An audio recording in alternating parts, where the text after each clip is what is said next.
utile, effectivement, poser des questions sur comment est-ce qu'on pourrait utiliser Prince 2 pour la gestion de nos projets. Donc on va essayer de répondre à un certain nombre de ces questions.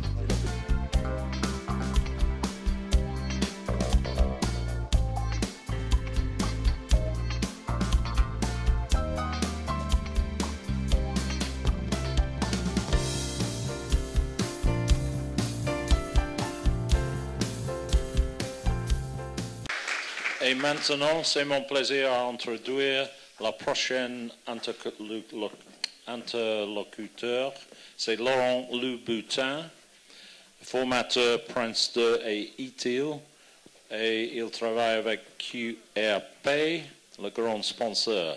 Laurent est formateur et expert ITIL. Il possède une large expérience dans l'industrie pétrolière et de la finance. Il a débuté sa carrière professionnelle en 2001 en tant qu'analyste du centre de services chez IBM, puis comme chef de projet et responsable de l'équipe du centre de services à Shell International IT. Et enfin, en tant qu'administrateur responsable d'équipe PMO chez MoneyGram International, et depuis 2010, il est également formateur accrédité Prince 2. Laurent. Merci Alain. Effectivement, c'est mon curriculum depuis les 10 dernières années. Ce qui n'est pas mentionné, c'est qu'effectivement j'ai fait toute ma carrière pratiquement en Angleterre professionnelle. Donc de temps en temps, j'utilise des mots plutôt... Enfin, de temps en temps, j'introduis un petit mot anglais par-ci par-là. Je me demande de m'en excuser, mais j'ai vu que je n'étais pas le seul. Ici, on va parler aussi de complémentarité. Donc tout à l'heure, il y a la complémentarité avec Antoine entre Prince 2 et MSP, et PMP, pardon. On a déjà parlé d'MSP. Ici, c'est complémentarité entre ITIL et Prince 2. Donc je vais faire... on va essayer de voir quelles sont les convergences possibles. Souvent, quand je fais les formations, quand je vais chez les clients, on me demande, quand c'est les formations Prince 2, ils me demandent comment est-ce qu'on peut utiliser ITIL, s'il s'agit effectivement de participants qui sont dans la gestion des services d'information, des services informatiques. Et le contraire aussi, quand je fais les formations ITIL, effectivement, on me pose des questions sur comment est-ce qu'on pourrait utiliser Prince 2 pour la gestion de nos projets. Donc on va essayer de répondre à un certain nombre de ces questions. L'objectif de la session, effectivement, c'est, d'un point de vue de la gestion des services informatiques, l'association entre ITIL et Prince 2, la gestion des changements d'ITIL grâce à Prince 2, est-il possible de gérer les changements des services sur les services informatiques grâce à Prince 2?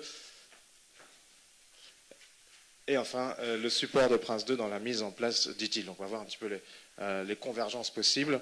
On a une trentaine de minutes, donc on ne pourra pas voir tout. Enfin, je vais présenter un petit peu rapidement ce qu'est ITIL et aussi ce qu'est Prince 2 et voir les convergences. Mode de comparaison entre Prince 2 et ITIL. Caractéristiques d'un projet, on aura compris, c'est un début et une fin. Normalement, enfin on sait quand ça commence, on ne sait pas toujours quand ça finit. Donc il est temporaire par nature et surtout il introduit un changement. C'est cette notion de changement qu'on trouve dans ITIL et dans Prince 2, c'est-à-dire quand on introduit quelque chose de nouveau, un nouveau service, un nouveau système d'exploitation par exemple, puisqu'on parle des services informatiques, une nouvelle application, etc. Donc j'insiste déjà dès le départ, on parle de changements, pas des changements standards, c'est-à-dire changer un disque dur, ça ne rentrera pas dans le périmètre. ITIL, lui, est beaucoup plus large. Il suit le cycle de vie des services. Donc plus le cycle de vie du produit, finalement. Un service va être introduit, il aura sa vie en exploitation, il sera ensuite retiré. ITIL va couvrir tout ça. Donc c'est beaucoup plus large en termes de périmètre que Prince 2, bien entendu. Mais il y a aussi, on verra, cette partie où il faut quand même concevoir et finalement mettre en œuvre ces services. Donc c'est là que, effectivement, Prince 2 peut nous aider, puisque Prince 2 se focalise sur la livraison en temps, en heure, avec un périmètre fixe et avec effectivement des notions d'exigence qualité, bien entendu, qu'il faut respecter. ITIL, lui, donc, se base sur le long terme, donc peut-être qu'effectivement on pourrait penser que la gestion de projet, le chef de projet, une fois qu'il a fini son déploiement, il rentre chez lui et puis il s'en fiche et il laisse après moi le déluge. Alors que ITIL, effectivement, est préoccupé ensuite d'avoir des systèmes qui sont sur le long terme, exploités, qui soient viables, qui fonctionnent bien et qui répondent effectivement au niveau de service qui a été convenu. Au niveau des rôles, on trouve dans Prince 2, le rôle central, c'est le chef de projet, c'est le chef d'orchestre, c'est lui qui met en musique tout ça, qui fait en sorte effectivement que les projets soient livrés en temps, en heure, avec le budget qu'on lui avait confié et le nombre de livrables qui lui avait été aussi demandé de livrer. Donc le chef de projet, qui est le rôle principal dans Prince 2. On a aussi évoqué tout à l'heure avec mes prédécesseurs les rôles d'exécutif ou sponsor dans d'autres cas, qui a aussi l'autorité principale.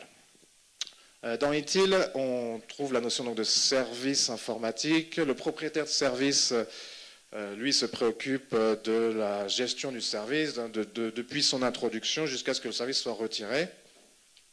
Donc c'est, je dirais, l'acteur clé chez ITIL.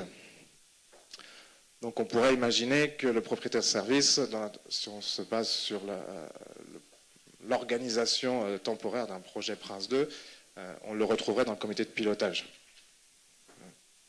Puisque c'est une partie prenante importante.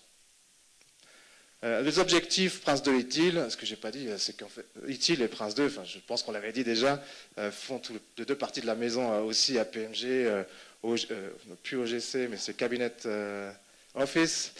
Donc ils parlent aussi un petit peu le même langage. Et effectivement, les deux aussi ont des objectifs qui sont à satisfaire les besoins du business, hein, donc les besoins des métiers. Donc on part des exigences du business et les transformer en service. On parle de produits dans Prince 2, en service ou en produit. Les deux aussi ont ce souci d'amélioration continue. On retrouve ce thème dans beaucoup de produits de management aujourd'hui. C'est effectivement apprendre, je pense que mes prédécesseurs en ont parlé aussi, apprendre de ses erreurs, ne pas réinventer la roue en permanence. Évidemment, Prince 2 fait aussi des petites passerelles en reprenant les REX, les retours d'expérience à la fin de chaque séquence et aussi à la fin du projet. Donc, il y a cette volonté de passer aussi les connaissances vers ceux qui prendront en fait le produit une fois qu'il sera en exploitation, une fois qu'il sera opérationnel. Donc ici, on voit des grandes convergences entre les objectifs des deux méthodes. En termes d'organisation, on l'a vu aussi déjà, mais je rappelle, chez Prince 2, on a une équipe de projet qui est formée pendant la période du projet, qui a la responsabilité du chef de projet, effectivement, de livrer ses produits avec les limites de délégation, d'autorité qu'on lui a données. Donc le comité de pilotage, lui, pilote tout ça. Il délègue l'autorité de livrer les produits au chef de projet. Chez ITIL, on ne parle pas d'équipe de projet. ITIL fait assez peu référence à Prince 2 d'ailleurs, et Prince 2 fait assez peu référence à ITIL, dans les manuels d'ailleurs. Chez ITIL, on est organisé en fonctions, donc il y a des fonctions, c'est le service desk, centre de services, on a des fonctions techniques, on a des fonctions, ceux qui font la gestion des applications, gestion des opérations, donc il y a des experts dans chaque fonction effectivement est amené à accomplir un certain nombre d'activités pour réaliser les besoins opérationnels, les besoins aussi effectivement en conception, en transition de service, bien entendu. Comme mode de fonctionnement, assez similaire aussi. Moi, quand j'ai appris ITIL, à l'époque, c'est la version 2, on parlait de processus. On avait des processus pour la livraison des services et on avait des processus pour le support. Aujourd'hui, en plus de ça, ils ont rajouté en fait un système, c'est le système avec des phases de cycle de vie, on le verra sur les slides suivantes, en cascade, des phases en cascade. Finalement, on part de la stratégie jusqu'à effectivement l'amélioration continue, l'exploitation en passant par aussi l'amélioration continue.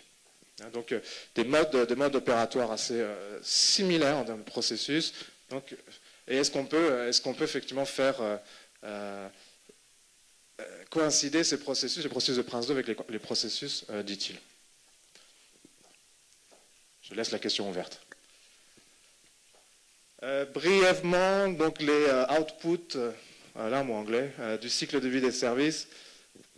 Avec ce modèle en cascade, donc dit-il, on part de la stratégie des services, service strategy. C'est là qu'on a les directoires du DSI, les personnes qui ont des idées brillantes pour des nouvelles solutions à rajouter dans notre portefeuille des services. Donc ici on fait la gestion de portefeuille, on essaie de voir quels seraient les services qui seraient des services gagnants pour le futur à introduire et quels seraient ceux qui, effectivement, quels sont ceux qui gagnent, quels sont ceux qui permettent de générer de la valeur et quels sont ceux qui, effectivement, il faudrait retirer. Ici, effectivement, on se pose des questions, on se projette vers le futur, on documente des stratégies et des politiques d'entreprise. Donc ici, on a la vision stratégique pour le futur, donc vision à long terme. Comme output, effectivement, on aura ces stratégies, on aura aussi les besoins ici qui seront exprimés, les besoins clients qui seront exprimés, les besoins métiers. Ces besoins métiers, on va les passer à la conception des services. On a besoin de concevoir ces services avant effectivement de les mettre en œuvre. Donc on va se poser des questions sur, bon déjà, est-ce que ces besoins, on va les analyser, on va les valider, on va les documenter d'abord, on va quand même documenter, on va les valider. Donc, les besoins fonctionnels et non fonctionnels d'ailleurs, on verra les processus qui sont liés à la capacité, la performance, donc la disponibilité des services, à la continuité, à la sécurité, toutes sortes d'aspects, les aspects d'architecture, la compatibilité avec l'architecture existante. Quand on introduit un nouveau service ou un service que l'on modifie, les aspects des processus, est-ce qu'on a les processus en place pour pouvoir gérer ces nouveaux services ou ces services modifiés? Est-ce qu'on a les systèmes en place? Est-ce qu'on est capable de mesurer si ce sera un succès? Donc ici, on va se poser la question sur en conception des mesures, des métriques et des niveaux de service, bien sûr. Et ici, donc l'output, qui est l'output principal dans ITIL, c'est le SDP, ou donc Service Design Package, en français Package de conception de service. Chez Prince 2, on a le DIP, ou le PID, je ne sais plus qu'est-ce qu'on doit dire, le PID, Project Initiation Documentation, on en a parlé tout à l'heure, donc la documentation d'initialisation de projet, qui serait assez comparable au package de conception de service. Effectivement, là, on va expliquer tout ce qu'on va faire. Donc on aura les plans sur le long terme, les plans de transition, on aura mis sur papier tous les exigences fonctionnelles, non fonctionnelles, la préparation derrière de l'organisation, est-ce que l'organisation est prête pour répondre, ou en tout cas pour supporter ce nouveau service, quand on a les processus en place, etc. Donc un gros morceau, le package de conception des services. Plus le changement est important, bien entendu, et plus, comme pour le PID, exactement le même principe, plus on aura un package qui sera conséquent. D'ailleurs, j'ai parlé tout à l'heure des changements standards. Donc les changements standards, typiquement un changement de disque dur, je disais, on ne le considérerait pas. Ce qu'on considérerait d'ailleurs, quel type de changement on considérerait, c'est plutôt des changements effectivement stratégiques. Si on va acquisition, fusion, acquisition, vente d'actifs, donc des changements stratégiques, des changements tactiques, peut-être changements, tout à l'heure, je l'expliquais peut-être déjà, sur un nouveau système d'exploitation ou peut-être un nouveau système de messagerie. Au lieu d'utiliser le BlackBerry, on va utiliser l'iPhone à la place, par exemple. Donc ce sera un nouveau service plutôt à niveau tactique, je dirais. Donc le package de conception des services, qui est donc l'output principal ici, qui sera passé donc à la transition des services, qui ici est l'étape, je dirais, où on est en mode projet, où on devrait au moins être en mode projet. Donc c'est peut-être ici qu'il y a le plus intérêt à effectivement utiliser Prince 2, puisqu'ici on va mettre en œuvre, on va développer, on va tester, on va déployer, éventuellement on peut faire aussi du support initial pour s'assurer que l'équipe de projet ne part pas tout de suite en nous laissant des coquilles derrière. Donc ici on a les plans de transition qui seront mis en œuvre, solutions qui seront bien sûr testées et déployées, qui devront bien sûr correspondre à ce qui avait été sur les critères d'acceptation sur lesquels on s'était mis d'accord. Aussi gestion de la connaissance et des configurations à ce niveau-ci, bien entendu, dès qu'on change la configuration. Et ici, est-il très fort sur la gestion des configurations. Effectivement, si on veut utiliser Prince 2, il faudra voir qui est-ce qui aura la responsabilité et effectivement les correspondances entre utile et Prince 2 sur qui va effectuer les changements. Je reviendrai dessus tout à l'heure. Dans l'exploitation des services, ici les services sont opérationnels. Ici les services devraient correspondre effectivement, devraient répondre aux besoins qui avaient été exprimés. Ils doivent générer la valeur qui en était attendue, doivent répondre au SLA des clients. Donc ici, a priori, Prince 2 ne devrait pas jouer un grand rôle ici. L'amélioration continue des services, j'ai dit que c'était un principe dans Prince 2 aussi, effectivement l'amélioration continue, apprendre de ses erreurs, pas réinventer la roue en permanence.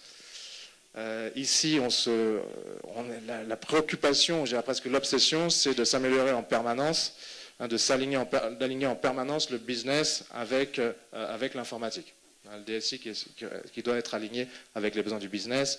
On va, Lenny parlait de mesures de maturité ou de modèles de maturité. Effectivement, on va essayer de regarder par rapport à nos concurrents, par rapport à ce qui se fait, quelle est notre maturité aujourd'hui, par rapport à notre stratégie, où est-ce qu'on va. Là, ce sont les 5 parties, les 5 cycles de vie d'utile. Et au sein de chacune d'ailleurs de ces phases, on a un certain nombre, pour ceux qui connaissent bien utile, il y a un certain nombre de processus, il y en a beaucoup, il y a presque une trentaine, ça me prend en total. Donc ça c'est une vision rapide de ce qu'est utile. Pour Prince 2, on a déjà parlé un peu tout à l'heure, mais rapidement, une petite revision. Et on a 7 processus dans utile. En fait, on a les processus qui nous guident, en fait, guident le chef de projet. Prince 2 nous prend un peu par la main, nous explique que pour démarrer un projet, il y a un certain nombre d'activités à faire, notamment un business case à élaborer. Donc se poser la question, ici on est en pré-projet, donc se poser la question effectivement si le projet est un investissement valable, ici. Donc on va écrire ce qu'on appelle un project brief, un exposé de projet. À partir de là, on aura un comité de pilotage qui devra autoriser effectivement l'initialisation de ce projet et aussi effectivement à la fin de chaque séquence, on a déjà expliqué tout à l'heure que Prince 2 fonctionnait par séquence. Donc à la fin de chaque séquence, c'est eux qui vont donner le go-no-go à la fin de la séquence d'initialisation pour approuver le DIP, à la fin de chaque séquence pour approuver la séquence suivante. Donc c'est eux qui garantissent finalement que chaque phase est viable et que le business case reste viable.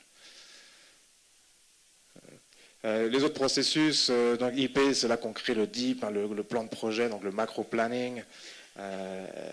LS qui est gérer une limite de séquence où effectivement ici on va faire le bilan de la séquence, donc ce qui va permettre effectivement au comité de pilotage de pouvoir décider si oui ou non on va se projeter vers la séquence suivante. Le chef de projet, il est aussi très actif dans le niveau de la gestion, donc contrôler une séquence, c'est là où il va gérer les différents imprévus, les risques, les changements, faire en sorte effectivement qu'il reste dans les clous en termes des différentes variables, différentes limites d'autorité, à condition qu'il reste dans les limites d'autorité. C'est le management par exception qui est en vigueur. Il n'a pas besoin de faire remonter au comité de pilotage pendant sa séquence, sauf les highlight reports que ma collègue tout à l'heure parlait tout à l'heure. Donc cette partie de gestion et bien sûr la partie livraison. La partie livraison, c'est là effectivement qu'on met en œuvre. On met en œuvre sur sa partie technique, la mise en œuvre, le développement, le test, implémentation, déploiement. C'est par ici que ça se passe. Donc c'est assez, pour ceux qui connaissent bien ITIL, c'est très proche du processus finalement de mise en production. Hein, c'est le processus de mise en production de chez ITIL. Donc on retrouve à chaque séquence. Et puis le processus, pour finir, le processus CP, hein, si on a livré les produits conformément à ce qu'on avait dit dans le DIP, donc on a l'acceptation du client, on fait le handover avec ceux qui vont prendre le bébé par la suite, donc les services en exploitation. Et pour ce qui est du chef de projet, pour ce qui est de Prince 2, ça s'arrête là. Prince 2 ne va pas plus loin. Un petit peu de revision. Les thèmes de Prince 2 hein, qui répondent aux différentes problématiques de la gestion d'un projet. Rapidement, le cas d'affaires, vous en avez déjà entendu parler, c'est répond pourquoi. Hein, est-ce qu'on a une raison valable de faire ce projet? Est-ce que cette raison existe pendant toute la durée du projet? Définir l'organisation, donc le deuxième thème, c'est définir les structures de redevabilité, donc les rôles, les responsabilités. Très important de définir qui aura l'autorité, qui gérera les incidences, comment ce sera géré. Donc répond à la question qui finalement, la qualité quoi, hein, les différentes exigences qui devront être bien sûr documentées, validées et qui auront pour chaque d'entre elles des critères d'acceptation de la part du client, émises de la part du client. Plan, bien entendu, on planifie. Hein, si on ne planifie pas, on a peu de chances de gérer la partie qui est la temporalité. Donc on planifie. Dans Prince 2, il y a différents types de planification. Je parlais de macro-planning. Il y aura aussi des plans pour chaque séquence. C'est des plans au niveau de la mise en production aussi des produits. Risque, parce qu'on ne sait jamais trop où on met les pieds quand il y a un changement, quelque chose de nouveau. Donc on va quand même se poser des questions sur l'identifier, contrôler et faire quelque chose pour éventuellement répondre à ces imprévus. Le changement, on a un périmètre qui a été fixé, sur lequel on s'est mis d'accord, mais on sait très bien qu'il y a toujours des choses qui vont pouvoir changer au cours d'un projet. Quelqu'un qui va rajouter une fonctionnalité ou en retirer, il y a toujours c'est aussi un risque d'une certaine manière, mais il va falloir quand même, effectivement, ces requêtes de changement, comment elles seront traitées, par quelle procédure, qui aura les responsabilités, quel sera l'impact, est-ce que ça vaut le coup de les mettre en œuvre, etc. Donc on a aussi ce thème du changement qui prend ça en compte. Et enfin, la progression, c'est le niveau de contrôle entre les différents niveaux de Prince 2, entre le niveau de livraison, de gestion et de direction, les différents rapports qui permettront le contrôle entre les uns et les autres. Donc un petit peu de révision sur Prince 2. Alors maintenant, est-ce que les convergences qu'on peut voir entre Prince 2 et ITIL, ou entre ITIL et Prince 2, donc c'est repris en fin de compte les 5 phases du cycle de vie des services, le modèle en cascade, en partant de la stratégie des services. Qu'est-ce qui se passe ici d'un point de vue de point de vue ITIL et Prince 2 surtout. Qu'est-ce qui se passe ici? Donc c'est gestion de portefeuille, comme j'expliquais tout à l'heure, les nouveaux portefeuilles. Donc c'est ici que dans ITIL on parle d'ébauche de business case. Et donc ça correspondrait un petit peu à la phase EP, enfin au processus EP de Prince 2 où on fait l'ébauche du cas d'affaires. Après, il faut se mettre d'accord sur qui effectivement aura la responsabilité et la propriété de ce cas d'affaires. Il faudra expliquer ça.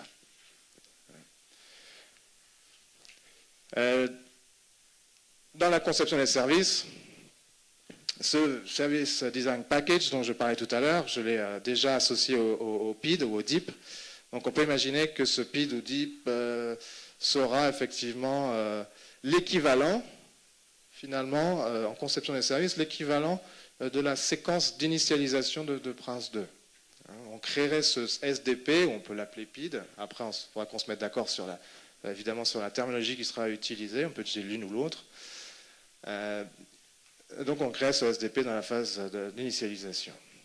Dans la transition des services, ici on retrouve les processus effectivement d'ITIL qui est sur la gestion des changements. Donc les changements et aussi sur la gestion des déploiements et mises en production. Donc ces deux processus sont très forts où on est véritablement dans l'action, dans la réalisation des produits.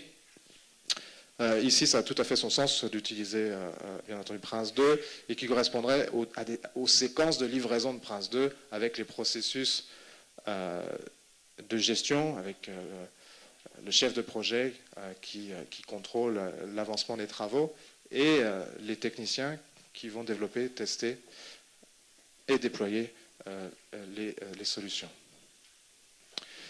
L'exploitation des services, Prince 2 n'a pas de... Le chef de projet, il est déjà parti. Il est déjà parti en vacances, ou il travaille sur un autre projet plutôt, puisqu'il n'a pas le temps de partir en vacances. Et donc ces activités qu'on ne retrouverait pas dans Prince 2, c'est des activités d'exploitation qu'on trouve chez ITIL. Par contre, l'amélioration continue des services, on a un business case. Le business case, lui, il voyage. Déjà, on a vu qu'on le crée dans la partie stratégique.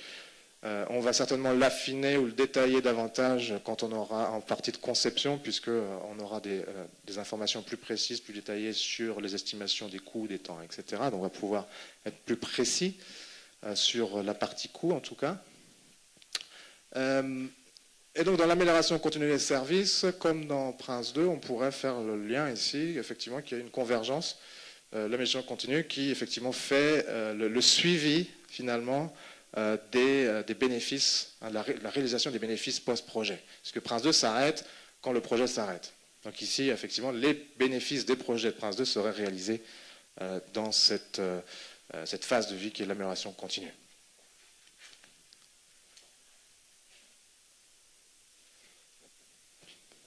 Je m'excuse pour le choix des couleurs. Là, ici, j'ai essayé de faire un peu de mapping, de cartographie, de faire coïncider les deux.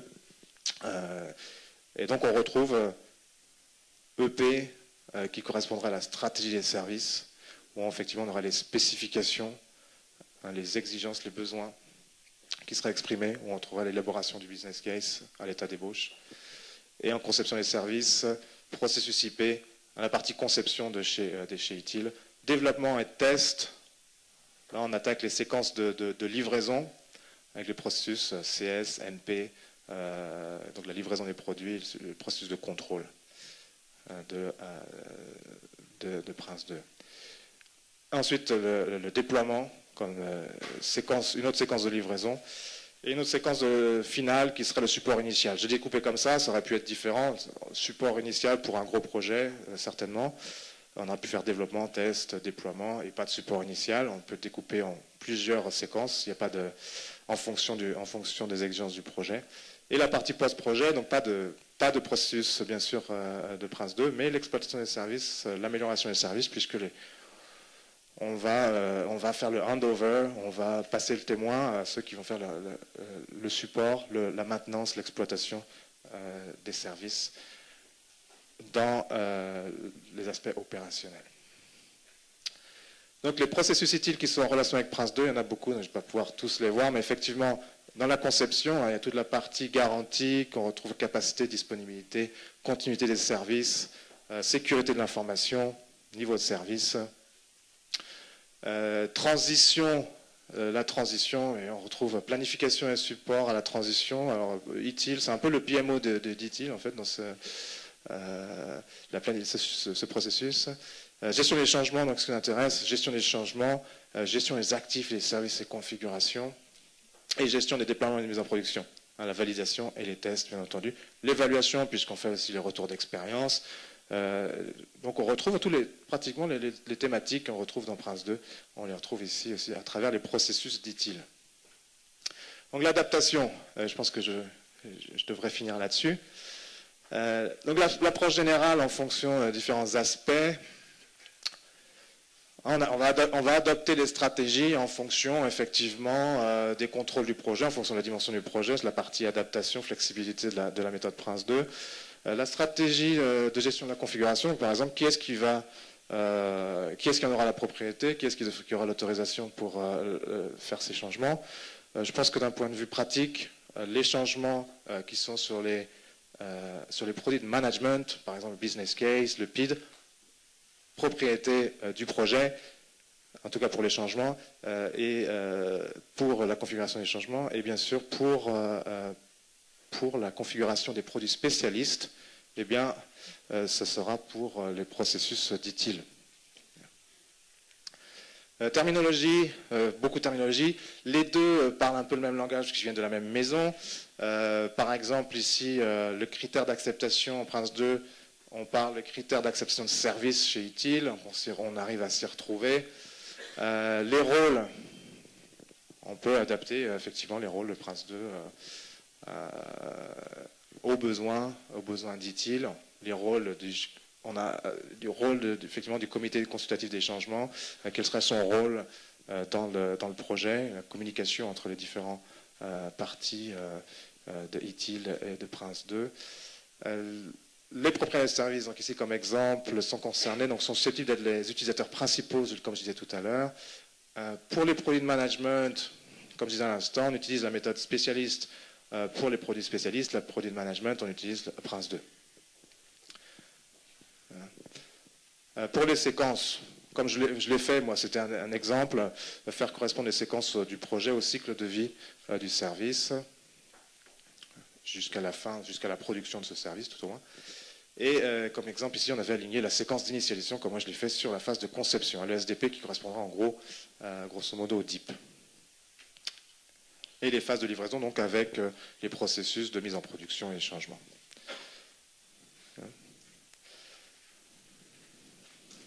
Et donc, pour les processus, ajuster les processus pour correspondre au changement ci-dessus.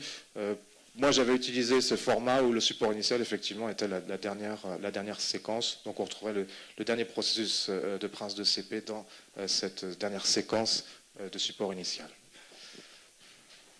Je crois que j'ai abusé déjà, non? Est-ce que j'ai encore une minute, Alain? De rester à une minute? 2 minutes. Ah, bah, fantastique. Je vois qu'il me regarde avec un air. Donc les bénéfices, effectivement, pour les uns et les autres. Terminologie et approche commune. C'est intéressant de parler le même langage. C'est des bénéfices de ces approches, de ces méthodes de management. Des modèles flexibles. Prince 2, on l'a dit, est flexible, adaptable. Plus grande cohérence, parce qu'on peut répéter ces processus, donc ça donne plus de confiance sur la perspective de réussite une fois que tous ces processus sont mis en place. Bénéfice pour les projets. Pour les projets, effectivement, d'avoir une organisation qui utilise ITIL, c'est pour effectivement les estimations. On a les experts qui sont là, qui sont en place pour donc l'identification du périmètre, l'identification des parties prenantes. C'est la partie pas forcément la plus intéressante, mais en tout cas la plus importante peut-être. C'est les communications entre ceux qui sont dans l'opérationnel et ceux qui sont dans le projet, et la définition des rôles des uns et des autres. Donc moins d'efforts pour définir, examiner, approuver les produits spécialistes, puisqu'on a les spécialistes qui nous permettent de faire ça, qu'on les trouve dans les différentes fonctions. Les projets donc, peuvent mieux estimer les différents coûts, délais, risques pour les ressources aussi et pour les produits spécialistes. Et donc enfin pour les fournisseurs de services, ceux qui utilisent ITIL, qui auraient envie d'utiliser Prince 2, donc comme je disais, une confiance accrue sur la perspective de réussite avec Prince 2, une méthode de projet qui est axée sur la livraison en temps et en heure. Voilà. Alors, je suis prêt pour les questions. Bon, merci beaucoup. Et les questions?